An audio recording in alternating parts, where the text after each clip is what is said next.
कुछ पल बाद उसने कांपती आवाज में कहा, झुआंग अब रैंक 8 ग्रांड मास्टर बन चुका है। सड़क के बीच खड़ा झुआंग कपड़े ठीक कर रहा था। 20 साल से मैं लेवल 7 के शिखर पर अटका था। आज आखिर दरवाजा खुल गया। उसके शरीर में ऊर्जा बदलने लगी और हेवनली और अर्थली ब्रिजेस जुड़ गए। अब उसकी शक्ति कई गुना बढ़ गई। उसने हाथ उठाकर कहा, तो यह है ग्रांड मास्टर की ताकत।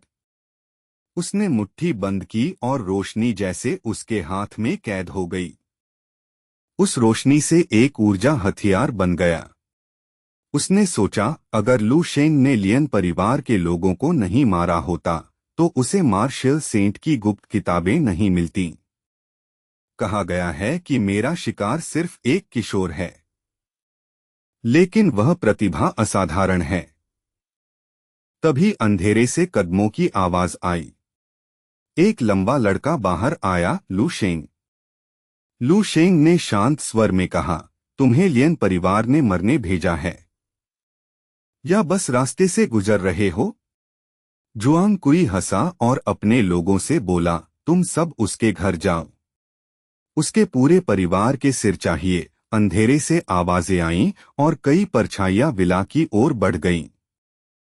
जुआंग ने अपनी शिकारी नजर फिर से अपने सामने खड़े उस किशोर पर टिकाई। उसके शरीर में हल्का सा झटका आया और अगले ही पल उसका शरीर एक धुंधली परछाई बनकर गायब हो गया। दिल की एक धड़कन जितने समय में ही वह दर्जनों मीटर दूर दोबारा प्रकट हो गया, दूरी पल भर में मिट गई। मेरी तरफ देखो लड़के, तुम्हारा जल्लाद यहीं खड़ा है। जुआंग का शरीर उस जगह से झपटा जहां लू शेंग खड़ा था, लेकिन लड़के का शरीर टूटे हुए बुलबुले की तरह बस घुलकर गायब हो गया और जुआंग के हाथ खाली हवा में ही रह गए।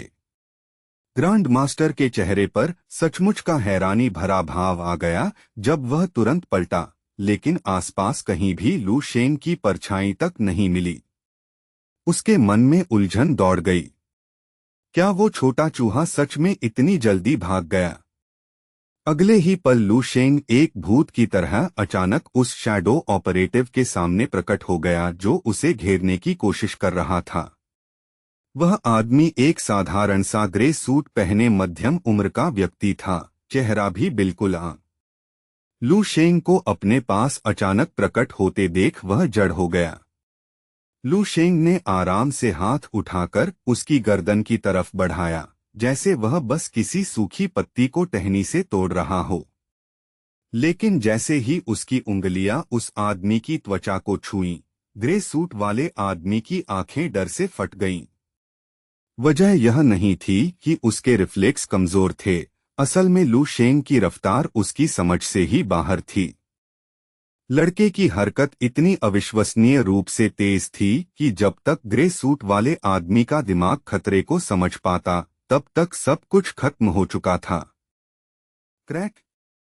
एक गीली डरावनी आवाज के साथ लू शेंग ने कलाई झटकते ही उसकी गर्दन तोड़ दी।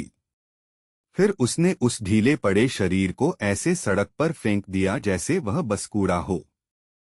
जो ऑपरेटिव उसके सबसे पास खड़ा था वह डर से पीछे कूद गया। उसका दिल जोर जोर से धड़क रहा था। रुको, ये इतना कमजोर है? लू शेंग बड़बड़ाया, उसकी आवाज में सचमुच निराशा थी। थोड़ी बहुत ब्लड एनर्जी और ठीक ठाक रफ्तार के अलावा इन लोगों की तथाकथित ग्रांड मास्टर नींद तो सूखे कागज जैसी कमजोर थी। बस हल्का सा बल लगाने से ही ये टूट जाते थे। आजकल ग्रांड मास्टर ऐसे होते हैं क्या? लू शेंग ने सिर हिलाते हुए कहा। उसी वक्त उसका शरीर मैदान में झिलमिलाने लगा, जैसे वह एक साथ कई जगहों पर दिख रहा हो। हर बार उसके प्रकट होते ही एक और लाश जमीन पर गिर जाती। कुछ गड़बड़ है, बाकी ग्रे कपड़ों वाले लोग चीख उठे। उन्हें आखिर समझ आ गया कि शिकारी वे नहीं बल्कि शिकार वही बन चुके हैं। वे घबराकर अंधेरे में भागने लगे। लू शेंग ने एक पल भौहें सिकोड़ी, फिर चेहरा शांत कर लिया। उसने बस एक नपातुला कदम आगे बढ़ाया और तुरंत अपनी विला के मुख्य दरवाजे के सामने आकर खड़ा हो गया, चुपचाप इंतजार करता हुआ। ज्यादा देर नहीं लगी कि आसपास का अंधेरा हिलने लगा और ग्रे परछाइयां एक एक करके फिर सामने आने लगीं। उनकी ठंडी हत्यारी नजरें पूरी तरह लू शेंग पर टिकी थीं। वाकई कमाल है, जुआंग कुई अंधेरे से बाहर आते हुए बोला और हल्के से उंगलियां चटकाईं। उसकी आंखों में अब सचमुच की प्रशंसा थी। उसने गंभीर आवाज में कहा, अगर हम किसी और हालात में मिले होते तो शायद मैं तुम्हें दोस्त बनाना चाहता। लू शेंग ने धीरे से सिर हिलाया, उसकी आवाज बिल्कुल भावहीन थी।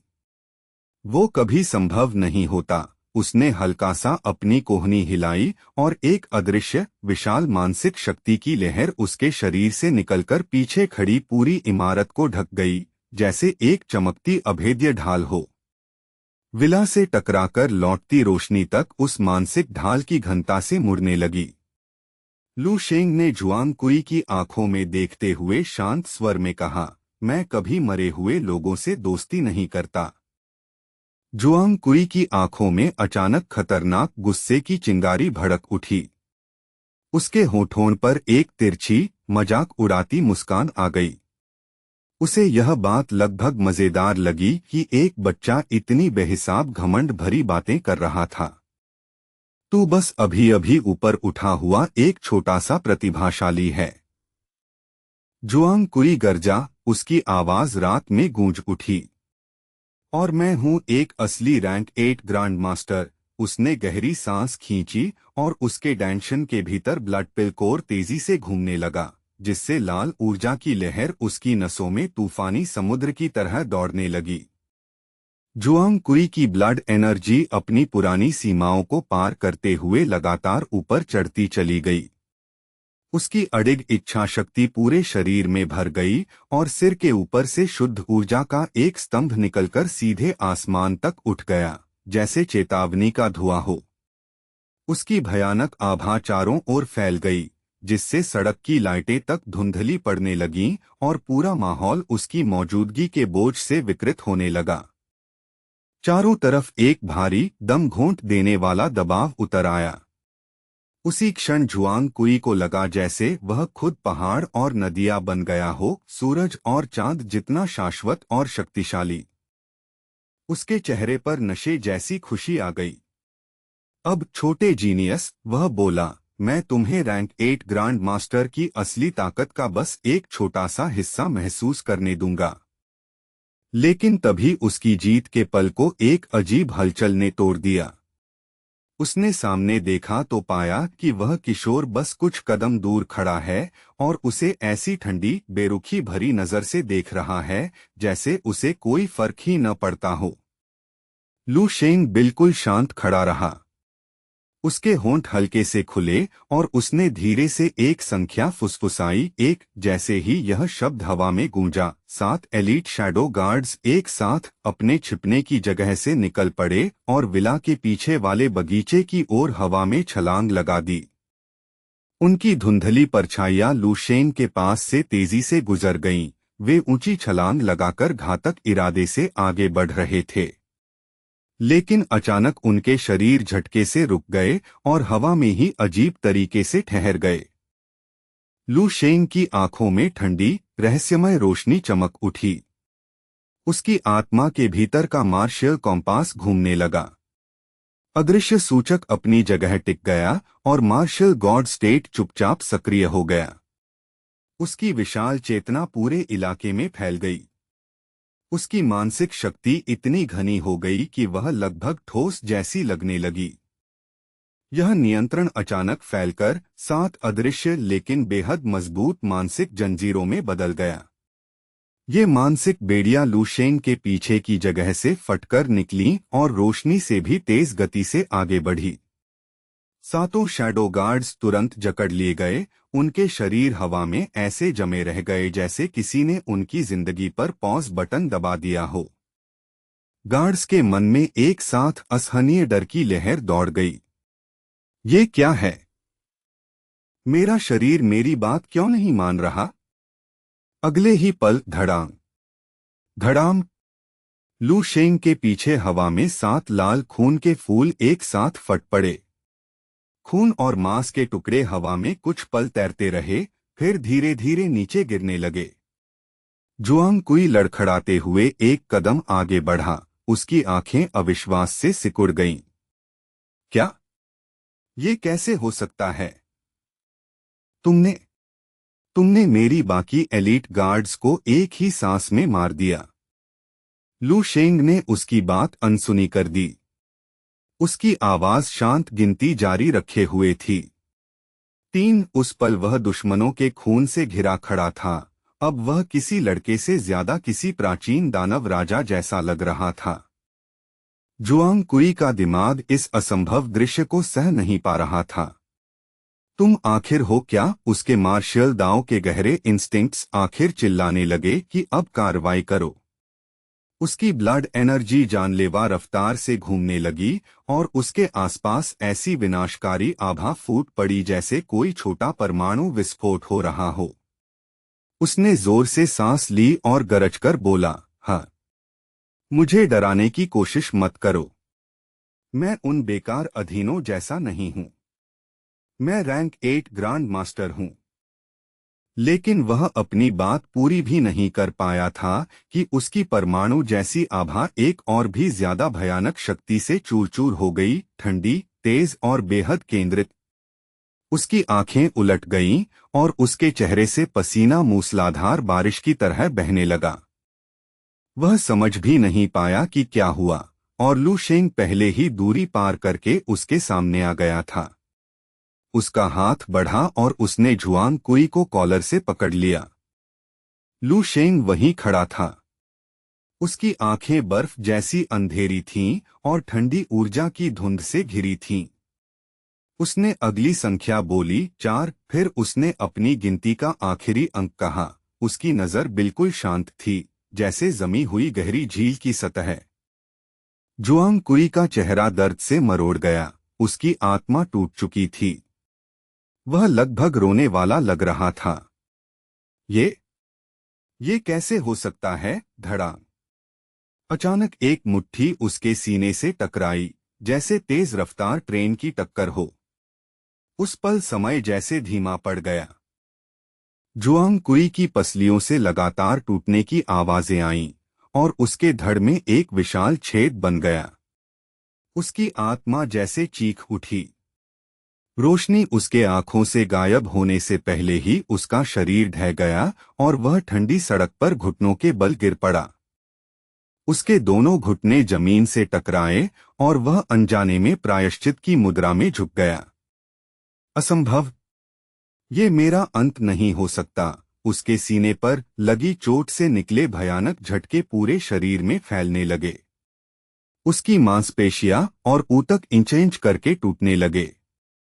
हर रोमछिद्र से खून बहने लगा और फिर उसका पूरा शरीर धीरे धीरे हवा में बिखरने लगा। भौतिकी और मार्शल आर्ट्स के हिसाब से इतनी ताकत का वार तो पहाड़ तक तोड़ देता, लेकिन लू शेंग वहीं ठंडे और स्थिर खड़ा रहा। वह मुड़कर चलने लगा और बुदबुदाया, ग्रांड मास्टर।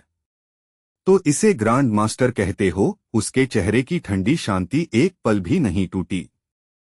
लू शेंग एक पल के लिए रुका और अपने मरते दुश्मन की धुंधली आत्मा से कहा, मुझे शायद माफी मांगनी चाहिए, लेकिन तुम्हारे नियम यहां लागू नहीं होते, क्योंकि मैं एक देवता हूं। जुआंग कुई का अस्तित्व मिट जाने के बाद दृश्य शांत सड़क के दूसरे छोर पर बदल गया।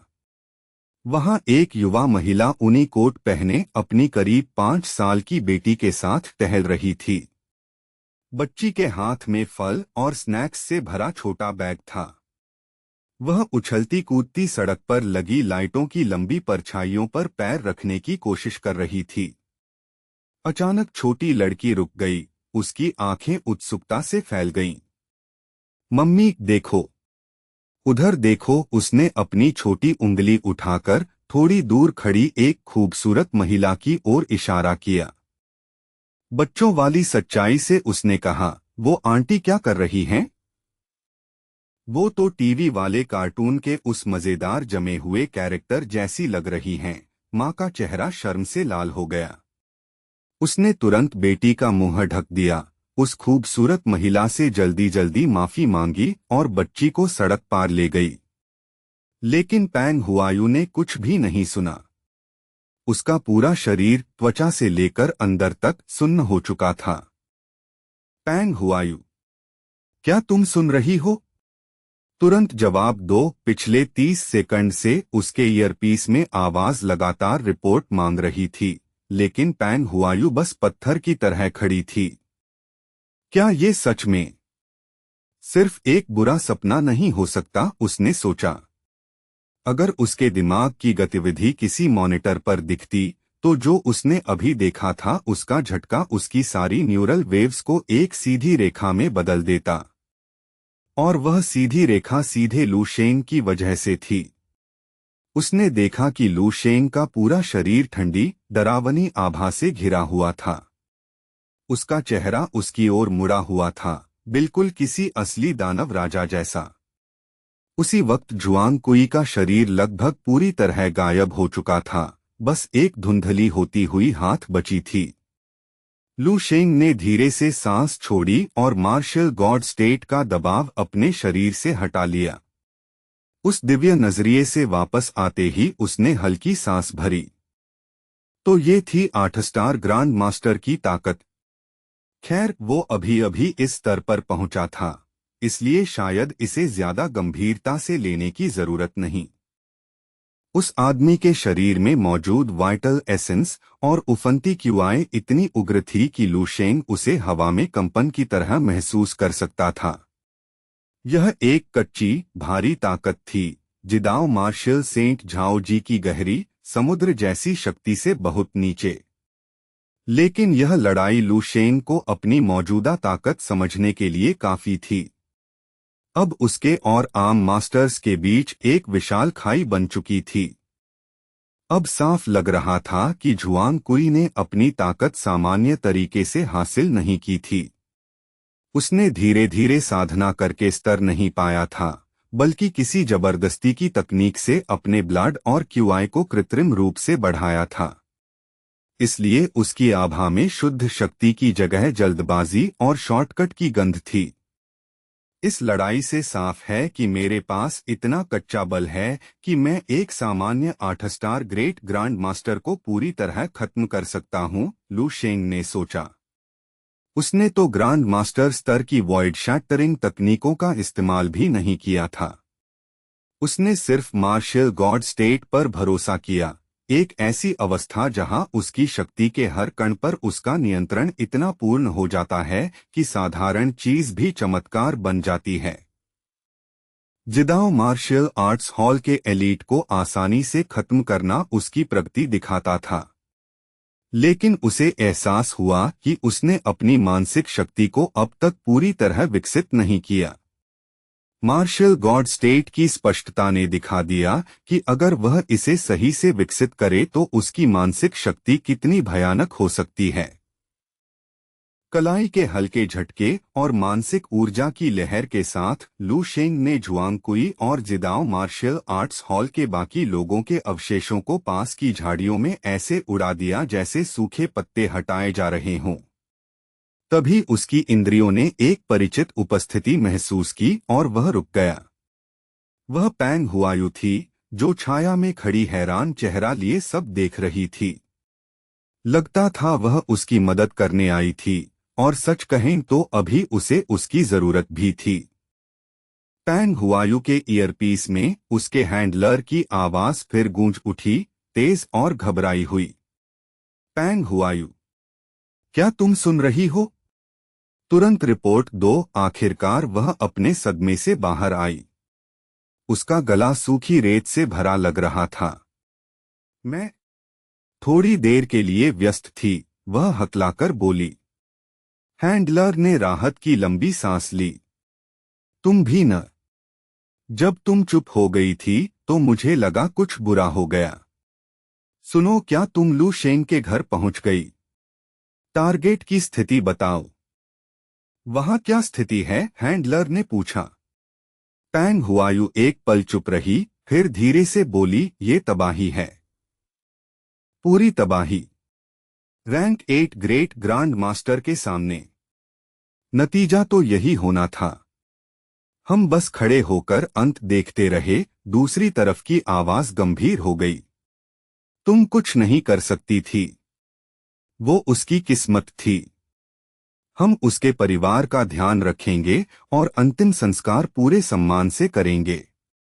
टैंग हुआयू ने तुरंत उसे रोका। उसकी आवाज कांप रही थी। आपने गलत समझा।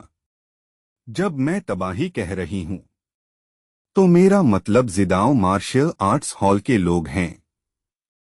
वे सिर्फ हारे नहीं, मिटा दिए गए। सिर्फ 3 सांसों के अंदर ग्रेट ग्रांड मास्टर जुआंग कुई और जिदाओ मार्शल आर्ट्स हॉल की पूरी एलीट टीम को लू शेंग ने अकेले खत्म कर दिया। उसने झाड़ियों में छिपे भयानक अवशेषों की तरफ देखा। और भगवान उनकी मदद करे, उनमें से एक भी पहचानने लायक नहीं बचा। हैंडलर की आवाज अचानक फट पड़ी। क्या? फिर एक लंबी भारी खामोशी छा गई। अचानक टैंग हुआयू ने हल्की सी हैरानी भरी सांस ली। उसकी नजर लू शेंग पर टिक गई जो उसकी ओर आ रहा था। रुको, वह मुझे इशारा कर रहा है। लगता है उसे मुझसे कुछ चाहिए। लू शेंग ने हल्की शांत मुस्कान दी और उसके पीछे खून से सने मैदान की ओर इशारा किया। जैसे ही उसे समझ आया, टैंग हुआयू को स्थिति की अजीब हास्यास्पदता महसूस हुई। देश का सबसे प्रतिभाशाली जीनियस उससे अपनी निजी सफाई टीम बनने को कह रहा था। सफाई शुरू होते ही दूसरी तरफ का हैंडलर यह चौंकाने वाली रिपोर्ट सीधे सबसे ऊंचे स्तर तक पहुंचा चुका था, मार्शल सेंट टैन झोंग्यू तक। सर, आपने फीड देखा होगा। आपने रिपोर्ट सुनी। टैन झोंग्यू खिड़की से हट गया और सोचते हुए अपनी दाढ़ी सहलाने लगा। उसके होठों पर रहस्यमयी मुस्कान थी। लू शेंग, वह हर उम्मीद से आगे निकलता जा रहा है। वह खेल की बिसात पर मेरी उम्मीद से कहीं ज्यादा दिलचस्प मोहरा बन गया है। उस खून भरी रात के बाद लू शेंग 3 दिनों तक अपने घर की शांति में रहा, जबकि उसके कामों की खबर मार्शल दुनिया में फैलती रही। लू शेंग ने उस अप्रत्याशित शांति पर सोचा। 72 घंटे हो गए और जिदाओ मार्शल आर्ट्स हॉल असामान्य रूप से चुप है। वह तो पूरी तरह तैयार था कि उनके ग्रांड मास्टर की मौत का बदला लेने के लिए हत्यारों की लहर आएगी। लेकिन उसे सिर्फ एक हैरान कर देने वाला फोन आया, वाइस प्रिंसिपल झाओ कंगताई का। लू शेंग ने फोन कान से लगाया। हेलो वाइस प्रिंसिपल झाओ, किस लिए फोन किया? झाओ कंगताई की आवाज में गहरी उलझन थी। लू शेंग, अभी अभी मार्शल सेंट टैन झोंग्यू से खबर मिली है। जिदाओ मार्शल आर्ट्स हॉल आधिकारिक तौर पर पीछे हट गया है। उन्होंने युद्ध विराम मान लिया है और अब तुम्हारे खिलाफ कोई कार्रवाई नहीं करेंगे। वह थोड़ा रुका। कम से कम अब तुम्हारा परिवार उनके निशाने पर नहीं है। लू शेंग सचमुच चौंक गया। क्या मार्शल सेंट टैन ने खुद बीच में आकर मामला सुलझाया? झाओ कंगताई थोड़ा झिझका। पक्का नहीं कह सकता, लेकिन उनके स्वभाव को देखते हुए अगर उन्होंने दखल दिया भी होगा तो बस ब्राइट जेड हॉल को तुम्हारे दरवाजे भेजकर। आमतौर पर उनकी मदद यहीं तक होती है। बस उसकी सुरक्षा यहीं तक है, झाओ कंगताई ने कहा, और उसकी आवाज अब किसी पिता की तरह समझाने वाली हो गई। अब तुम्हें अपने समय में से थोड़ा वक्त निकालकर राजधानी में नेशनल मार्शल आर्टिस्ट्स एसोसिएशन के मुख्यालय जाना होगा और आधिकारिक तौर पर अपना रैंक सत्यापित करवाना होगा। एक किशोर ग्रेट ग्रांड मास्टर। लू शेंग, ऐसा खिताब पहले कभी नहीं देखा गया। भविष्य की बात छोड़ो, अभी इसी पल तुम पूरे देश के लिए सम्मान का प्रतीक बन चुके हो। इतनी प्रतिष्ठा के बावजूद लू शेंग को इतनी जल्दी फिर से उस व्यस्त राजधानी लौटने का मन नहीं था। मैं अभी राजधानी जाने के लिए तैयार नहीं हूँ, लू शेंग ने शांत स्वर में जवाब दिया। जब आधिकारिक डिप्लोमा लेने का समय आएगा तब जाऊंगा, उससे पहले नहीं। झाओ कंगताई ने इस बात पर जोर नहीं दिया क्योंकि वह उस युवक की जिद को अच्छी तरह जानता था। ठीक है, अपना ध्यान रखना, लू शेंग, इतना कहकर कॉल कट गई। फोन नीचे रखते ही लू शेंग के दिमाग में पैंग हुआयू का ख्याल आया। अगर झाओ कंगताई की बात सही थी तो उसका वहां होना कोई संयोग नहीं था, उसे ढाल बनकर भेजा गया था। यह सोचकर लू शेंग को थोड़ा अजीब लगा कि उसने ब्राइट जेड हॉल की एक उच्च पद की प्रतिनिधि को लगभग किसी सफाई कर्मचारी की तरह काम करने को कह दिया था। ये थोड़ा अजीब हो गया, उसने हल्की मुस्कान के साथ बुदबुदाया। लेकिन एक सवाल अब भी बाकी था, जिदाओ मार्शल आर्ट्स हॉल ने हार क्यों मान ली? उन्होंने एक 8 स्टार ग्रेट ग्रैंड मास्टर खो दिया था जो आम तौर पर खून खराबे वाली दुश्मनी को जन्म देता। यह बात समझ में नहीं आ रही थी। ऐसे संगठनों के लिए बदला ही उनकी असली ताकत होता है, लेकिन उन्होंने अपमान सहकर पीछे हटना चुना। लू शेंग कमरे में टहलता रहा, इस पहेली को सुलझाने की कोशिश करते हुए। परिवार की सुरक्षा जरूर राहत की बात थी, लेकिन इतनी अचानक हार मान लेना अजीब लग रहा था। और उसे यकीन नहीं था कि सिर्फ टैन झोंगेयू का प्रभाव ही झाओ जी जैसे मार्शल सेंट को डराने के लिए काफी होगा। यह बहुत कम संभावना थी कि टैन झोंगेयू किसी ऐसे व्यक्ति के लिए जिसे वह मुश्किल से जानता हो, बराबरी के ताकतवर मार्शल सेंट से सीधे टकराने का जोखिम उठाए, चाहे वह कितना भी प्रतिभाशाली क्यों न हो। लू शेंग ने कारण ढूंढने की कोशिश की, लेकिन उसे बस अंधेरा ही मिला। आमतौर पर ऐसी कहानियों में पहले शिष्य को हराया जाता है, फिर गुरु को, फिर पूरे संप्रदाय को। जैसे ही वह सोच रहा था कि शायद सेना इसमें शामिल हुई हो, तभी उसका फोन बस उठा। ईस्टर्न मिलिट्री रीजन से कॉल आ रही थी। स्क्रीन पर जनरल वायु फेई का जाना पहचाना चेहरा दिखाई दिया। अंकल वायु, आपसे मिलकर अच्छा लगा, लू शेंग ने अभिवादन किया। वायु फेई की भारी आवाज स्पीकर से गूंजी, थकी हुई लेकिन संतुष्ट हंसी के साथ। बेटे, इस बार सेना आधिकारिक तौर पर तुम्हारी ढाल बन गई है। अब जिम्मेदारियों से बच नहीं सकते। हाई कमांड ने तुम्हारे लिए बड़ा एहसान किया है। अगर तुम नहीं चाहते कि जिदाओ मार्शल सेंट तुम्हें खत्म कर दे तो तुरंत ईस्टर्न मिलिट्री रीजन रिपोर्ट करो। और पिछली बार जो मैंने तुम्हें हथेली का वार मारा था उसे दिल पर मत लेना, वो तुम्हारे भले के लिए था। लू शेंग सचमुच चौंक गया। तो यह समझौता सेना ने कराया? और मुझे सबसे आखिर में पता चला। वायु फेई जोर से हंसा। अरे लड़के, तुम अभी 20 के भी नहीं हुए और 12 ग्रैंड मास्टर्स और एक टोंगकी स्टार को खत्म कर चुके हो। तुम्हें भेड़ियों के बीच छोड़ना बेवकूफी होगी। अब तुरंत यहां आ जाओ। लू शेंग खुद को हंसने से रोक नहीं पाया। उसे हमेशा वायु फेई का सीधा सादा स्वभाव पसंद था, न कोई छिपी चाल, न कोई जटिल योजना, बस साफ साफ निष्ठा। अगर सेना पहले से ही हिसाब रख रही है तो खबर तेजी से फैल रही है, लू शेंग ने कहा। वायु फेई ने जवाब दिया, हमारी निगरानी से ज्यादा देर कुछ भी छिपा नहीं रहता। फिर उसने आवाज धीमी की, जैसे कोई राज की बात कर रहा हो। लेकिन सच बताओ लू शेंग, जब तुमने उस टोंगकी स्टार को हराया, क्या वह सच में 8वें स्तर तक पहुंच गया था? लू शेंग एक पल के लिए गंभीर हो गया। हाँ, पहुंच गया था। लेकिन वह सिर्फ खोखला खोल था। उसने जिदाओ मार्शल आर्ट्स हॉल की प्रतिबंधित तकनीकों से खुद को जबरदस्ती आगे बढ़ाया था। उसमें असली रैंक 8 की आत्मा नहीं थी। असल लड़ाई की ताकत के हिसाब से उसकी कोई खास कीमत नहीं थी। लू शेंग ने देखा कि वायु फेई की आंखों में एक पल के लिए उदासी चमकी, इसलिए उसने तुरंत विषय बदल दिया। जनरल, अगर सेना ने झाओ जी जैसे जिदाओ मार्शल सेंट को पीछे हटने पर मजबूर किया है तो कीमत बहुत बड़ी रही होगी, है ना? वायु फेई फिर सामान्य हो गया। कीमत जरूर बड़ी थी, लेकिन इसे लेकर चिंता मत करो। सेना हर साल ऐसे समझौते करती है।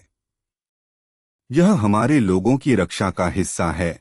वह थोड़ा रुका और गंभीर स्वर में बोला, समझो, ड्रैगन कंट्री के पास अभी 3 मार्शल सेंट स्तर के योद्धा हैं, लेकिन उनमें से कोई भी सेना की ट्रेनिंग से नहीं निकला। समझ रहे हो हमारी स्थिति? लू शेंग, संदेश बिल्कुल साफ था। सेना को अपनी तरफ से एक मार्शल सेंट की सख्त जरूरत थी ताकि ताकत का संतुलन बना रहे। इसलिए वे लू शेंग जैसे प्रतिभाशाली 20 पर जितने भी संसाधन खर्च करने पड़े तैयार थे। वे सिर्फ एक सैनिक नहीं भर्ती कर रहे थे, वे भविष्य का ऐसा स्तंभ तैयार कर रहे थे जो देश को संभाल सके। लू शेंग ने गंभीरता से सिर हिलाया। मैं पूरी तरह समझता हूं। वायु फेई ने कहा, दबाव से टूटना मत, लेकिन आलस भी मत करना। तुम्हारी उपलब्धियों ने पहले ही कुछ बेहद ताकतवर और खतरनाक लोगों का ध्यान खींच लिया है। आगे बढ़ते रहो, लू शेंग। जितना ऊपर जाओगे, दुनिया उतनी बड़ी होती जाएगी। लू शेंग मुस्कराया। चिंता मत करो, अंकल वायु। जब मैं मार्शल सेंट बन जाऊंगा, तो आपको वो प्रमोशन दिलवाऊंगा जिसकी आप इतने समय से उम्मीद कर रहे हैं। बेस पर मिलते हैं। ध्यान रखना। यह सुनकर बूढ़ा जनरल लगभग अपनी चाय में घुट गया। उसका चेहरा ऐसा हो गया जैसे उसे समझ ही न आ रहा हो कि हंसे या डांटे। लू शेंग ने कॉल काट दी और उसके चेहरे पर सच्ची मुस्कान फैल गई। यह नतीजा उसकी उम्मीद से कहीं बेहतर था। अब जिदाओ मार्शल आर्ट्स हॉल का खतरा खत्म हो चुका था और वह आधिकारिक तौर पर सेना की ताकत के साथ खड़ा था। उसे यह रास्ता डरावना नहीं लगा, बल्कि सैनिक जीवन का ख्याल उसे रोमांचित कर रहा था। उसने खुद से फुसफुसाया। उसकी आंखों में युद्ध की चमक थी, सुनहरे कवच में 100 लड़ाइयां। जब तक दुश्मन पर विजय न हो, वापसी नहीं। यही तो असली रोमांच है, एक आदमी की जिंदगी का, शायद उसके दिल का एक छोटा हिस्सा किसी खास इंसान से दोबारा मिलने के लिए भी उत्साहित था। Dong Kings heavy combat aircraft की कप्तान, या यूं कहें, उसी नाम वाली वह महिला। लू शेंग की नजर फर्श पर पड़े जिदाओ मार्शल सेंट के गुप्त मैनुअल पर गई, एक हार चुकी विचारधारा की निशानी। उस किताब में सेलेस्टियल ब्रिज मेरिडियंस खोलने का एक कच्चा शॉर्टकट लिखा था, जो उसकी क्षमता वाले व्यक्ति के लिए पूरी तरह बेकार था। तो यही वो फोरबिडन रास्ता था जो जुआंग कुई ने अपनाया। कूड़ा है, उसके टिंडर रिसोर्स लाइब्रेरी में वह एक विचार से हजारों बेहतर तकनीकें खोज सकता था। उसने बिना सोचे उस मैनुअल को कूड़ेदान में फेंक दिया। फिर आंखें बंद करके मन को शांत किया और दोबारा उस धुंधली ड्रीमस्केप में उतर गया, यह देखने की उसकी हाल की प्रगति ने कौन से नए इनाम खोले हैं। खामोश और धुंध से भरी ड्रीमस्केप में लू शेंग खुद को फिर उसी पुराने चौराहे पर खड़ा पाया, जहां हवा में सड़ी हुई ऊर्जा और बासी क्यूआई की गंध फैली हुई थी। उसकी पिछली आध्यात्मिक लड़ाइयों के निशान अब भी जमीन पर साफ दिखाई दे रहे थे, गहरी दरारें और टूटी सड़कें, जैसे किसी दैत्य ने यहाँ भीषण संघर्ष किया हो। लगता है जैसे सदियां बीत गई हो यहाँ आए हुए, उसने कहा, और आसपास घूमते बेवकूफ से ज़ॉम्बीज़ को देखा। उसे अजीब सी पुरानी यादों का एहसास हुआ। लू शेंग उस सुनसान टूटती सड़क पर चलने लगा। रास्ते में वह कभी कभी पास के ज़ॉम्बीज़ को हाथ हिलाकर या मजाकिया मुस्कान देकर निकल जाता। आज कोई कत्लेआम नहीं, दोस्तों। तुम लोगों को छुट्टी है। उसकी आवाज सुनकर ज़ॉम्बीज़ ने धीरे धीरे अपने सूखे सिर घुमाए, उनकी खाली आंखें शिकारी की तरह उसकी हरकतों पर टिकी रहीं। अब काम पर लौटते हैं। पहले देखते हैं कि दुनिया मुझे अब कैसे देखती है।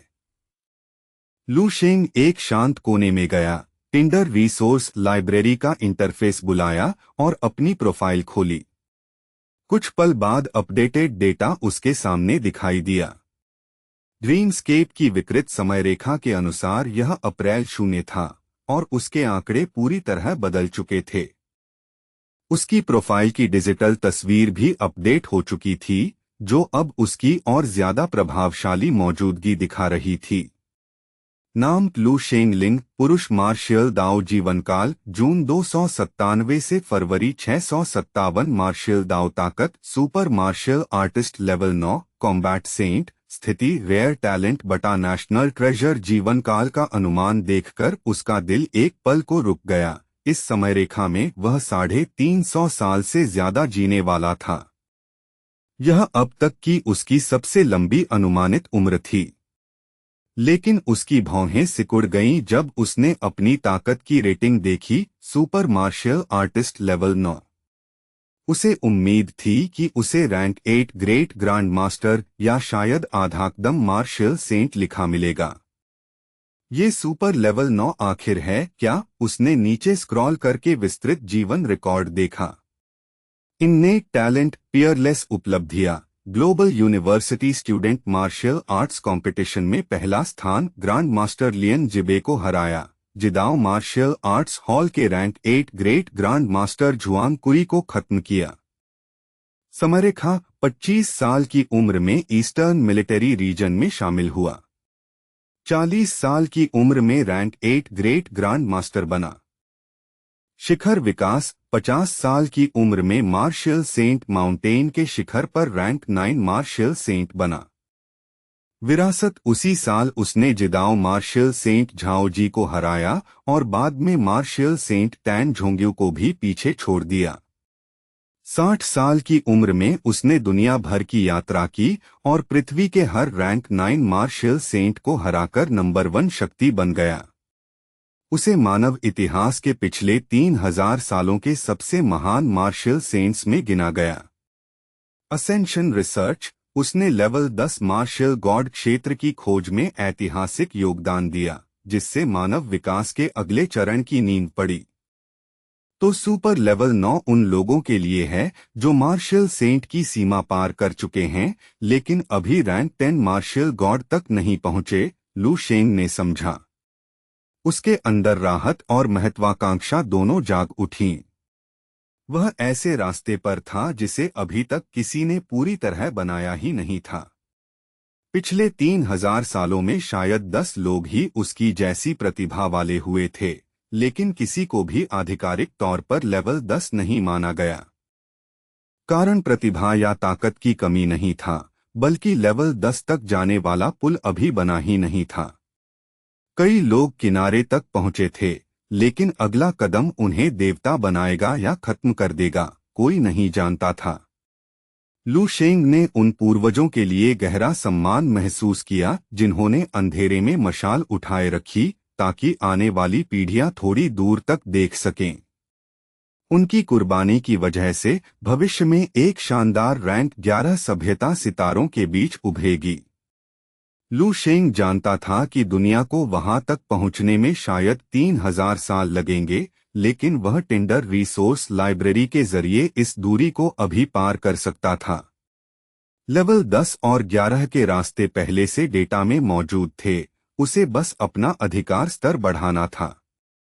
आखिरकार उसे रैंक 9 की सीमा तोड़ने का पूरा नक्शा मिल जाएगा।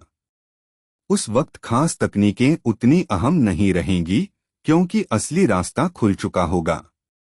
आधुनिक प्रेरणा और भविष्य के ज्ञान का मिलन मार्शल आर्ट्स के नए युग को जन्म देगा। मार्शल पथ का क्षितिज अब अनंत होता जा रहा था। लू शेंग ने स्क्रीन पर अपना अथॉरिटी स्टेटस देखा।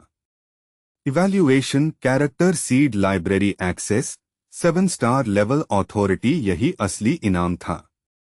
इस अपग्रेड के साथ रैंक 8 ग्रेट ग्रांड मास्टर के रहस्यों वाले जटिल अध्याय आखिरकार उसके सामने खुल गए। लू शेंग अपनी उत्सुकता मुश्किल से रोक पा रहा था। उसने तुरंत सिस्टम को आदेश दिया, stellar body refinement technique, natural breathing method और क्रिस्टल कॉन्टम्पलेशन मेथड के अगले चरण दिखाओ। कुछ ही पल में तीनों साधना मार्गों के विस्तृत नक्शे हवा में उभर आए। उसने देखा कि स्टेलर बॉडी रिफाइनमेंट टेक्निक का नाम बदलकर स्टेलर ट्रांसम्यूटेशन डिसाइसिव हो गया था। यही असली विरासत है, लू शेंग ने फुसफुसाया। पहले वाले तरीके तो बस नींव थे, जैसे शुरुआती अक्षर। असली स्टेलर रास्ता अब शुरू होता है। उसने परिचय भाग पढ़ना शुरू किया, जिसमें रैंक 6 से रैंक 7 और फिर रैंक 8 तक पहुंचने के सिद्धांत बताए गए थे। उसने एक भी शब्द छोड़े बिना सब ध्यान से पढ़ा।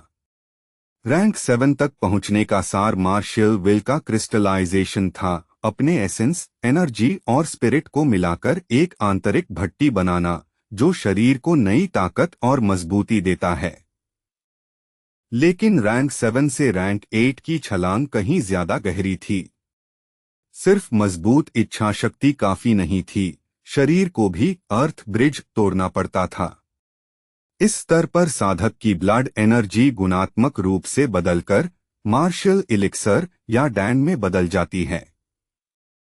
इस स्तर पर मार्शियल आर्टिस्ट धीरे धीरे नश्वर शरीर की सीमाएं छोड़ने लगता है। सेलेस्टियल ब्रिज मेरिडियंस खुलने के बाद वह दुनिया की प्राकृतिक ऊर्जा से सीधा जुड़ जाता है। उसकी मार्शियल विल हर कोशिका और हर बूंद खून में बहती है, जिससे हर हरकत में प्रकृति का वजन होता है।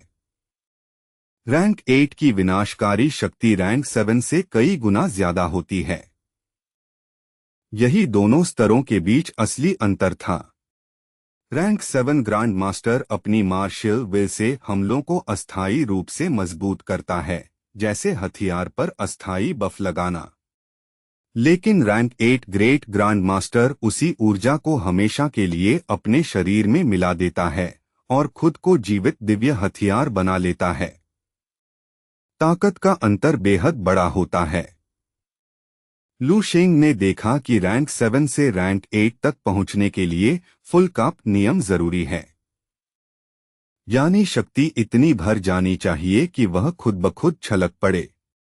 शरीर और मार्शियल विल को अंतिम सीमा तक धकेलना पड़ता है, जब तक कि बांध दबाव सह न सके। तभी हेवन और अर्थ के बीच के पुल अपने आप खुलते हैं और स्थायी संबंध बनता है। जुआंग कुई इसलिए असफल हुआ क्योंकि उसने शॉर्टकट लेकर जबरदस्ती दरवाजा खोला, जिससे उसकी नींव कांच जैसी कमजोर रह गई। वह असली ग्रेट ग्रांड मास्टर नहीं था, बस नकली था, लू शेंग ने निष्कर्ष निकाला। अब वह नेचुरल ब्रीदिंग मेथड और नो माइंड स्टेट के मेल के बारे में सोचने लगा। साफ था कि नो माइंड स्थिति ही परफेक्ट ब्रेक थ्रू की असली कुंजी होगी। उसे माउंट जूक्शुन की घटना याद आई, जब उसने मार्शियल धर्मा अवतार की झलक दिखाई थी, जो आमतौर पर रैंक 9 मार्शियल सेंट्स के लिए होती है। वह बस एक छोटा अंश था, लेकिन उसकी भयावह शक्ति साफ महसूस हुई थी। अब रैंक 8 की विरासत के साथ लू शेंग को लगा कि उसकी प्रगति में जो रहस्य अटके हुए थे, वे अब खुलने वाले हैं। लू शेंग पीछे झुककर स्टेलर ट्रांसम्यूटेशन डिसाइसिव के प्राचीन शब्दों को पढ़ता रहा। यही था एटर्नल स्टार अनडाइंग आर्ट। आखिरी भाग तक पहुंचते पहुंचते उसने लंबी सांस छोड़ी।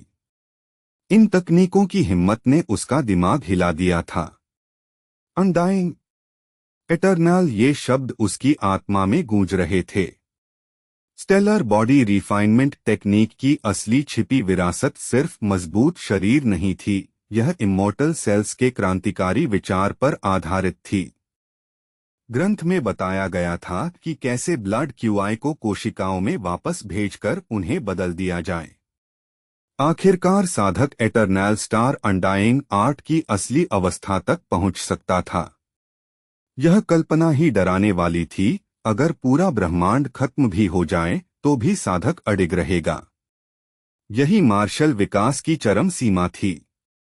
सिर्फ इस स्तर तक पहुंचकर ही लू शेंग ने धीरे से कहा, मैं कह सकूंगा कि रैंक 8 तक पहुंचना सच में सार्थक था। यही वह शारीरिक शक्ति थी जिसकी उसे हमेशा तलाश थी। वह पहले से ही सामान्य ग्रैंड मास्टर्स से आगे इसलिए था क्योंकि उसने इम्पेरिशेबल गोल्डन बॉडी में महारत हासिल कर ली थी। रैंक 7 पर ही उसका शरीर लियन जिबे जैसे अनुभवी रैंक 8 ग्रेट ग्रैंड मास्टर्स के बराबर हो चुका था। असल में उसकी नींव उनसे कहीं ज्यादा मजबूत थी। एटर्नल स्टार अनडाइंग आर्ट का पहला कदम था एक स्यूडोरी बर्थ पिल बनाना और फिर उसे तोड़ देना। उसके टूटने से निकलने वाली ब्लड क्यूआई और मार्शियल विल एक खास कोशिका को पोषण देती। वही एक जागी हुई कोशिका उसकी पहली इमोर्टल सेल बनती। लू शेंग इस विचार की प्रतिभा देखकर दंग रह गया। जिसने भी यह अवधारणा बनाई थी उसकी सोच अविश्वसनीय थी। यह स्टेलर बॉडी रिफाइनमेंट टेक्निक के शुरुआती चरणों से कहीं आगे की छलांग थी। जब उसने इम्पेरिशेबल गोल्डन बॉडी बनाना शुरू किया था तब भी उसे महसूस हुआ था कि उसका शरीर सितारों जैसा बन रहा है। तब एक मुक्के में सितारे की ताकत सिर्फ एक रूपक था, लेकिन एटर्नल स्टार अनडाइंग आर्ट का मकसद उसी रूपक को हकीकत में बदलना था। यह प्राचीन मिथकों को वास्तविकता में बदलने की प्रक्रिया थी। मैं इस अमर शरीर को खुद बनाऊंगा, उसने कसम खाई, और इस अद्वितीय मार्शल पथ को साबित करूंगा। साधना बेहद कठिन और खतरनाक थी, लेकिन मौका होना ही उसके लिए काफी था। अगर वह हर कोशिका को इमोर्टल सेल बना सके तो रैंक 8 का एटर्नल स्टार अनडाइंग आर्ट उसे इतिहास के हर मार्शल आर्टिस्ट से अलग रास्ते पर ले जाएगा।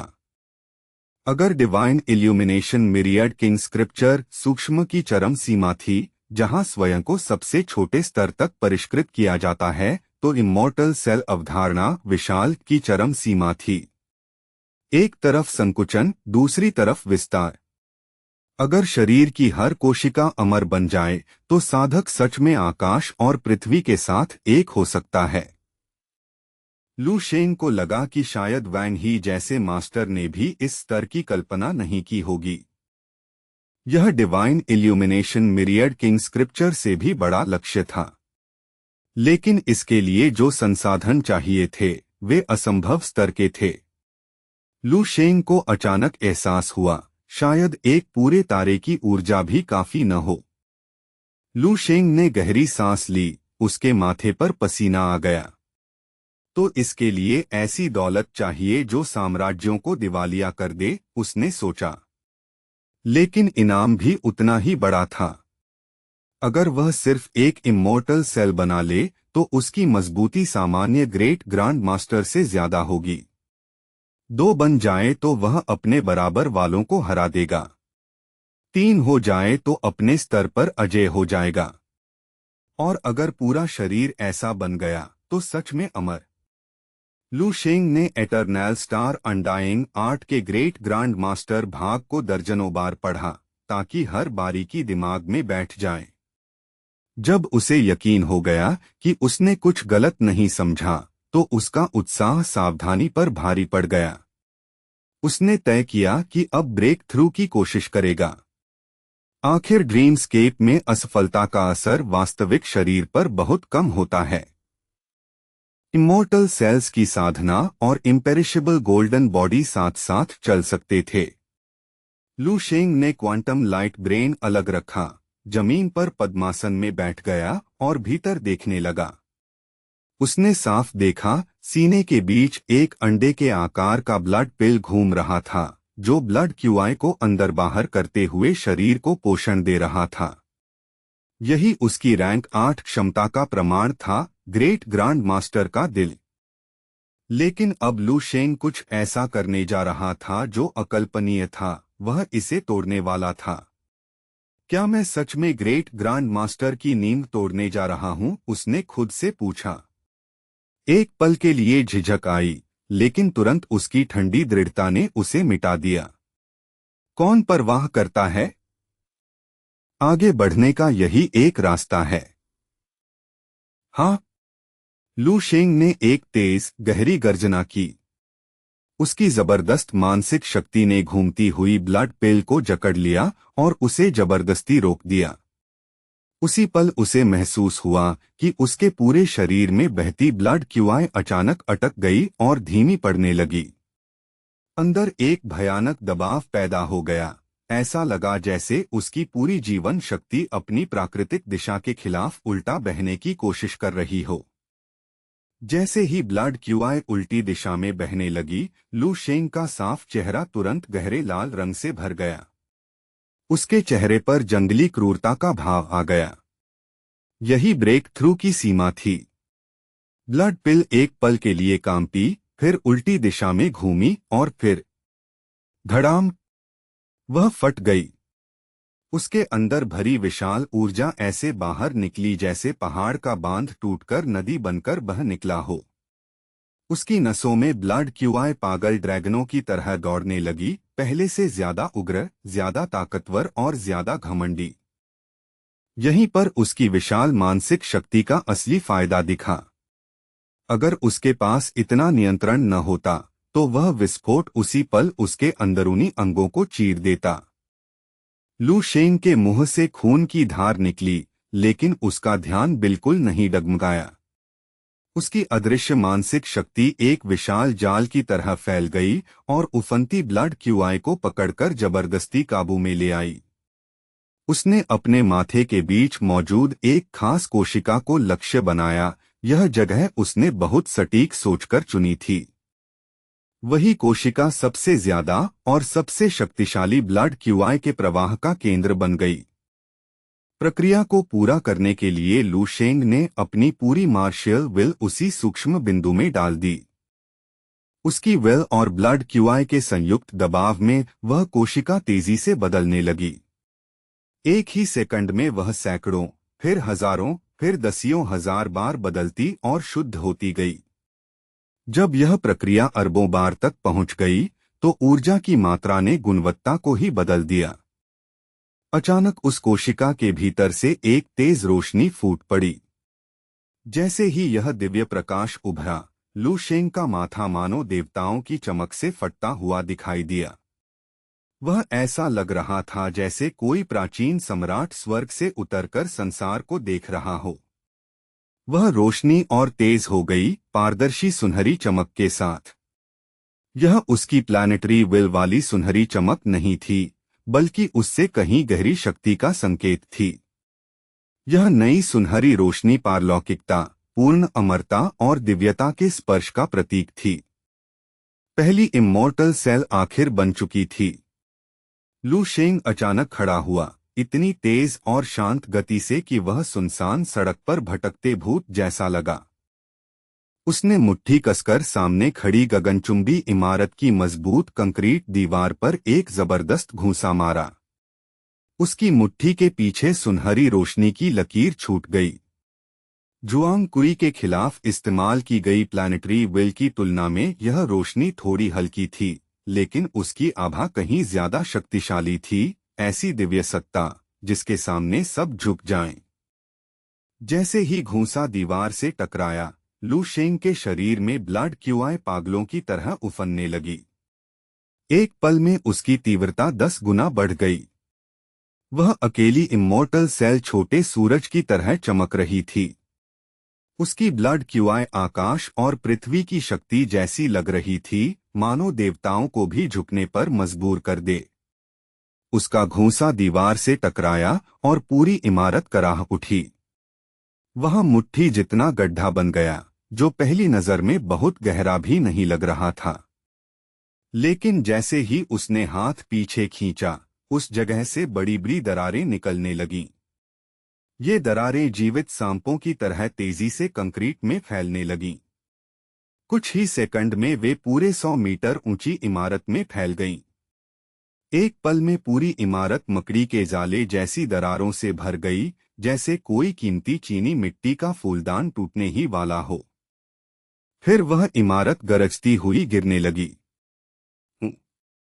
लू शेंग ने हल्की सांस छोड़ी, जिससे हवा का तेज झोंका बना और गिरती धूल और मलबा उसके पास आने से पहले ही उड़ गया। अपने हाथ की उंगलियों को देखते हुए लू शेंग भीतर तक हैरान रह गया। इतनी ताकत! क्या यही एक इमॉर्टल सेल की असली शक्ति है? उसने अभी उस कोशिका की क्षमता का सिर्फ छोटा हिस्सा इस्तेमाल किया था, फिर भी यह हमला उसके पिछले पूरे बल वाले हमलों से ज्यादा शक्तिशाली था। Constant star, earth level energy, blood QI और चारों महान क्षेत्रों की तकनीकें सब उस एक घूंसे में इमॉर्टल सेल के प्रभाव से पूरी तरह मिल गई थीं। लू शेंग ने कुछ देर उस घूंसे के एहसास को महसूस किया और फिर उसका नाम तय किया। इस घूंसे का नाम होगा सेलेस्टियल कैलामिटी। इमॉर्टल सेल बनाने के बाद उसका जीवन रूप ही इंसानों से आगे बढ़ने लगा था। इसलिए इस कोशिका से किया गया हमला अब साधारण इंसानी हमला नहीं था, यह एक ऐसी घटना थी जो मानव स्तर से ऊपर की थी। यह हमला सिर्फ साधारण ग्रांड मास्टर को ही नहीं, बल्कि शायद रैंक 9 मार्शियल सेंट को भी दबा सकता था। यह देवताओं की सजा जैसा था, जैसे आसमान से गिरी बिजली। लू शेंग को एहसास हुआ कि उसने इमॉर्टल सेल्स की शक्ति को अब तक कम आंका था। भले ही उसकी ब्लड क्यूआई अभी कम लग रही थी और ताकत कागज पर घटती दिख रही थी, लेकिन एक पल में जो विस्फोटक शक्ति वह छोड़ सकता था, वह जुआंग कुई से 10 गुना ज्यादा थी। जबकि जुआंग कुई एक कमजोर ग्रांड मास्टर था, लू शेंग ने अंदाजा लगाया कि उसकी ताकत अब किसी अनुभवी असली मास्टर से भी 3 गुना ज्यादा हो चुकी है। लेकिन मैं अचानक इतना थका क्यों हूं, उसने सोचा। अचानक ताकत खत्म होने से हैरान होकर लू शेंग जमीन पर गिर पड़ा। उसका शरीर पूरी तरह थक चुका था। मैंने अभी सिर्फ एक ही कोशिका बनाई है, वह जमीन पर लेटे-लेटे बुदबुदाया। इस प्रक्रिया में बहुत ज्यादा ब्लड क्यूआई खर्च हो गई। अब इसे भरने के लिए भारी मात्रा में संसाधन चाहिए, तभी उसके दिमाग में युद्धभूमि के संसाधनों का ख्याल आया। और यह भी कि जल्द ही उसे ईस्टर्न मिलिट्री रीजन जाना था।